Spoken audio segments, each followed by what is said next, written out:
जब आप किसी भी प्रतियोगी परीक्षा में प्रतियोगी कक्ष में प्रश्न पत्र हल कर रहे होते हैं, तब आपको जब प्रश्न पत्र दिया जाता है और उसमें यदि नकारात्मक अंक का प्रावधान नहीं रह पाता है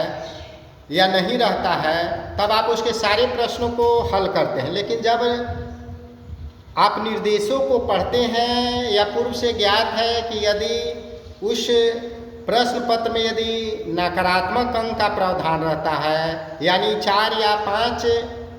सही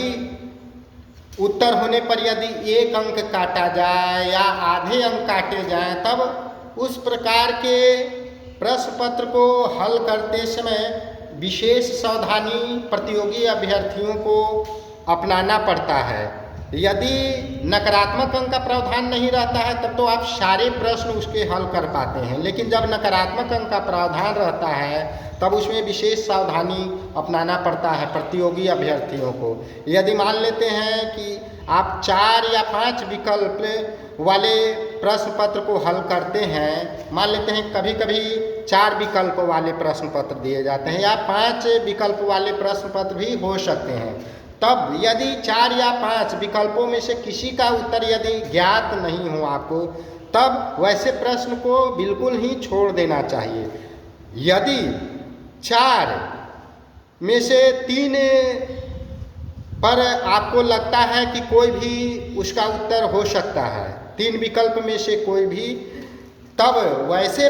प्रश्न को भी छोड़ देना चाहिए यदि नकारात्मक अंक का प्रावधान हो तो।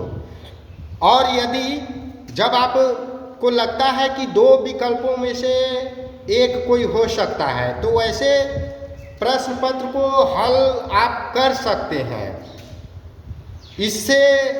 आपको अंक प्राप्त भी हो सकता है और नहीं भी प्राप्त हो सकता है। तो ऐसा विचार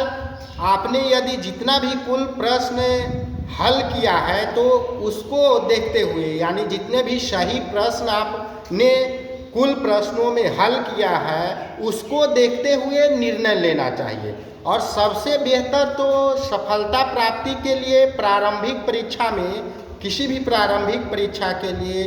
यही अच्छा होता है कि आप नकारात्मक वाले प्रश्न पत्रों में केवल और केवल सही प्रश्नों का उत्तर देकर ही छोड़ दें। इससे यह हो पाता है कि आपके द्वारा उस परीक्षा में सफलता प्राप्त करने के अवसर बढ़ जाते हैं और आप आसानी से सफलता प्राप्त कर सकते हैं। यदि नकारात्मक वाले प्रश्न पत्रों में केवल सही प्रश्न का और लगभग जितना आवश्यक आप समझते हैं, यदि 100 प्रश्न हैं तो उसमें 65 से ऊपर या 60 से ऊपर अपनी कोटि के अनुसार यदि हल करते हैं तब, या उससे भी ऊपर, तब संभावना बढ़ जाती है। यदि 150 का प्रश्न है कुल अंक का, तो आप 70 से ऊपर, 75 से ऊपर या अपनी कोटि के अनुसार और अधिक अंक या जितना सही हो सके आप करते हैं कुल प्रश्नों को हल, तब ठीक समझा जाता है। और सही प्रश्न पत्र को हल करके छोड़ दें जो आपको लगता है कि इस प्रश्न का उत्तर यही होगा, यानी सटीक जब उत्तर मालूम हो और उस पर आपका ज़्यादा से ज़्यादा यह रहे कि इस प्रश्न पत्र का उत्तर और इस प्रश्न का उत्तर इस प्रश्न पत्र में यही होगा, तब आपके द्वारा सफलता प्राप्त करना ज़्यादा जो है से यानी कि बेहतर माना जाता है और आपकी सफलता प्राप्त करने की सफलता बढ़ जाती है, संभावना बढ़ जाती है और सफलता प्राप्ति का मार्ग भी जो है से आसानी से निकट हो जाता है। तो इस बात का ध्यान रखना चाहिए अभ्यर्थियों को, और नकारात्मक वाले प्रश्न पत्रों में विशेष सावधानी अपनाना चाहिए। तो इस बात का ध्यान रखा जाना चाहिए।